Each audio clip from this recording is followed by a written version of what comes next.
Assalamualaikum warahmatullahi wabarakatuh. Sebelumnya, terima kasih kepada Ibu dosen dan teman-teman yang sudah menyempatkan untuk menonton video presentasi dari kelompok 9 dengan berjudul Hadis Maudhu dan Permasalahannya, yang beranggotakan 3 orang, yaitu Andini, Naila, dan Yuri. Langsung saja ke materi pertama, yaitu pengertian hadis maudhu. Hadis maudhu adalah hadis palsu yang secara sengaja dinisbatkan kepada Nabi Muhammad SAW, padahal beliau tidak pernah mengatakannya, melakukannya, atau mengakuinya.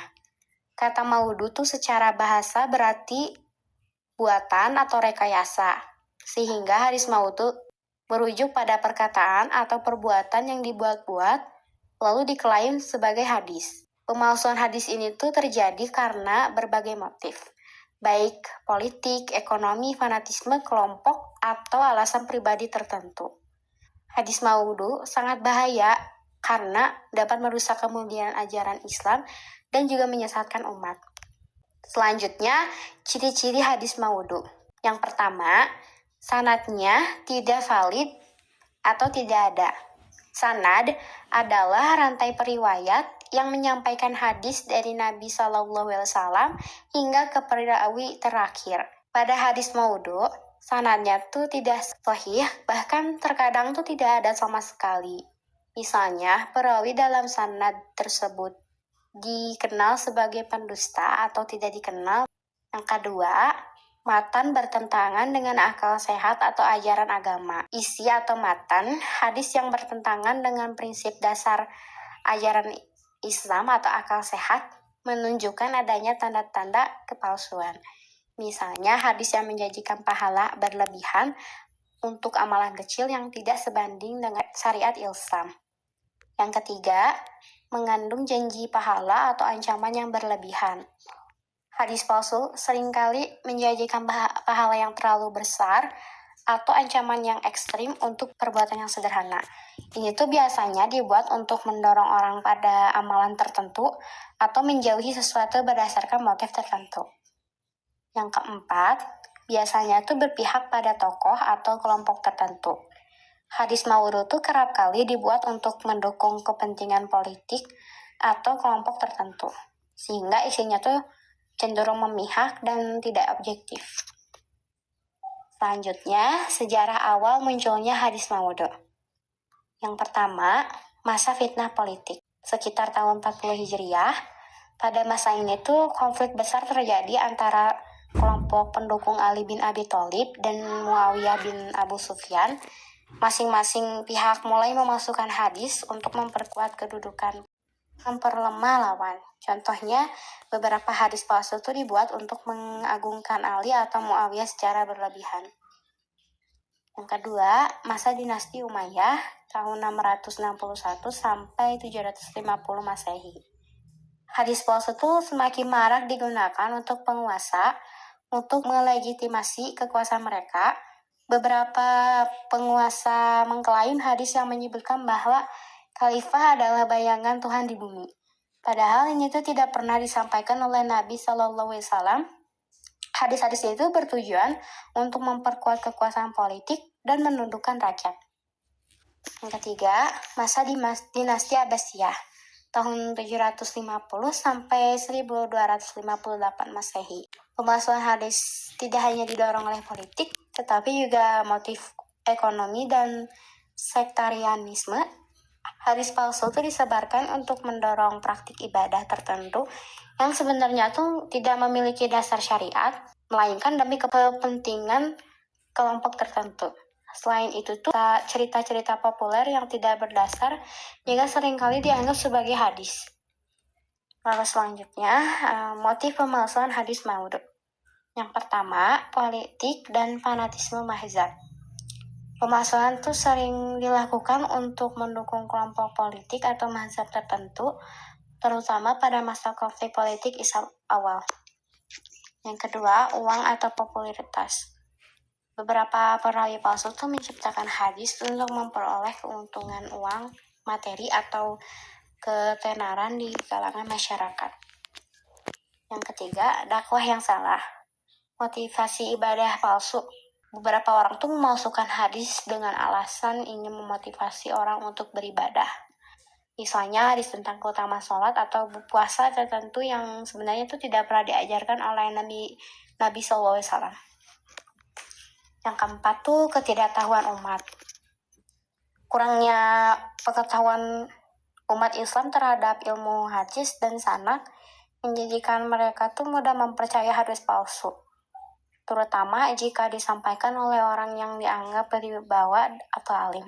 Lalu selanjutnya ada materi tentang sebab-sebab terjadinya hadis maudhu, hukum-hukum meriwayatkan hadis maudhu yang akan dipresentasikan oleh Naila. Selanjutnya, ada sebab-sebab terjadinya hadis maudhu.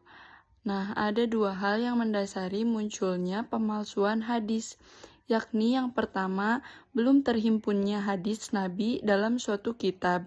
Yang kedua, kedudukan hadis sebagai sumber ajaran Islam. Dalam keadaan ini, dimanfaatkan secara tidak bertanggung jawab oleh orang-orang tertentu. Mereka membuat hadis palsu berupa pernyataan-pernyataan yang mereka katakan bersumber dari Nabi, padahal Nabi sendiri tidak pernah menyatakan demikian. Dari sumber lain, Mustafa As-Sibai menuturkan bahwa terdapat beberapa faktor penyebab munculnya hadis maudhu, yakni yang pertama, pertentangan politik. Konflik berkepanjangan antara kubu Ali dan Muawiyah melahirkan kelompok yang sangat fanatik terhadap kubu mereka masing-masing. Kubu Ali membuat hadis palsu tentang pengkultusan terhadap Ali bin Abi Thalib dan Ahlul Bait. Sebaliknya, kubu Muawiyah juga membuat hadis palsu agar arbitrase berjalan secara lancar dan sesuai dengan keinginan mereka. Yang kedua, dengki pada agama Islam. Hal ini dilakukan oleh kaum zindik yang sangat membenci Islam. Celah lebar antara wafatnya Nabi dengan perkembangan zaman membuat kaum zindik dapat menyisipkan hadis maudhu kepada umat Islam, sehingga mereka berpikir dapat merusak Islam dari dalam. Yang ketiga, konflik aliran teologi.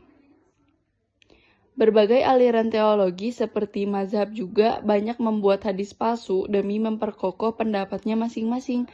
Kaum Hanafiyah membuat hadis palsu. Selanjutnya disusul kaum Syafi'iyah yang membahas hadis palsu tersebut. Yang keempat, at-ta'assub atau fanatik. Fanatik terhadap suatu hal atau golongan cenderung membutakan pikiran serta hati. Akibatnya, mereka mengada-adakan hadis palsu dengan mengagungkan keutamaan suatu bangsa, suku, atau bahkan pemimpin yang sedang menjabat. Juga sebaliknya hadis untuk menjelekan musuh fanatik mereka. Yang kelima, ajang mencari popularitas. Beberapa kalangan juga membuat hadis palsu agar popularitas seorang naik daun, serta menarik perhatian orang awam yang belum mendalami ajaran agama Islam.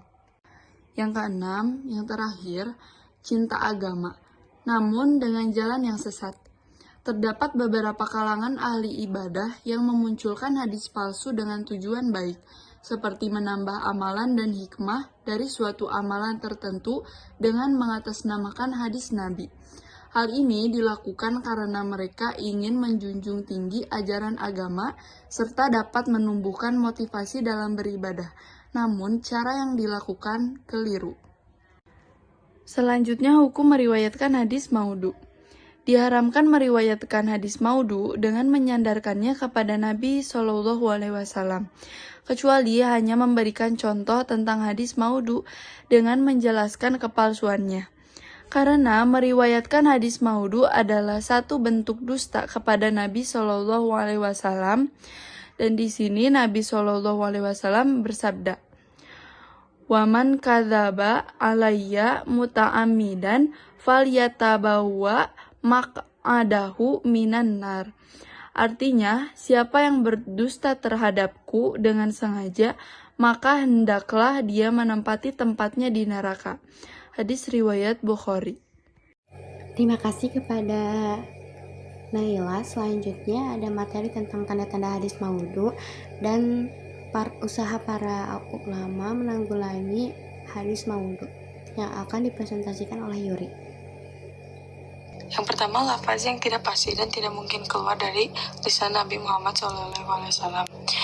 Yang kedua, rusaknya makna seperti menyalahi akal, kaidah umum, atau prinsip kesucian Allah. Yang ketiga, bertentangan dengan makna yang sharih dalam Al-Quran dan hadis mutawatir. Yang keempat, menyelisihi fakta-fakta sejarah yang diketahui di zaman Nabi Muhammad SAW. Yang kelima, hadis sesuai dengan pendapat mazhab perawi yang terkenal dengan kefanatikannya. Yang keenam, hadis yang seharusnya dinukil oleh banyak orang, namun hanya diriwayatkan oleh satu orang saja. Yang ketujuh, pemberian pahala atau ancaman siksa yang terlalu berlebihan. Lalu ada usaha para ulama dalam menanggulangi hadis maudhu. Yang pertama, meneliti karakteristik para perawi. Yang kedua, memberi peringatan keras kepada para pendusta. Yang ketiga, pencarian sanad hadis. Yang keempat, menguji kebenaran hadis dengan membandingkan dengan riwayat lain. Yang kelima, menetapkan pedoman-pedoman untuk mengungkapkan hadis maudhu dan menyusun kitab himpunan hadis-hadis maudhu. Terima kasih kepada teman-teman yang sudah mempresentasikan materi hadis maudhu dan permasalahannya. Selanjutnya ada kesimpulan yang akan dibacakan oleh saya sendiri. Hadis maudhu adalah hadis palsu yang dibuat dan dikaitkan dengan Nabi Muhammad SAW, padahal beliau itu tidak pernah mengatakannya. Hadis ini muncul karena berbagai alasan seperti politik, ekonomi, dan fanatisme. Para ulama itu telah berusaha mengidentifikasi dan menyusun kitab khusus untuk pengumpulan hadis palsu. Menyebarkan hadis maudhu tanpa menjelaskan kepalsuannya adalah haram. Sebagai umat Islam, kita harus berhati-hati dan memastikan keasliannya sebelum mengamalkannya. Mungkin itu saja yang bisa kelompok kami sampaikan. Terima kasih. Wassalamualaikum warahmatullahi wabarakatuh.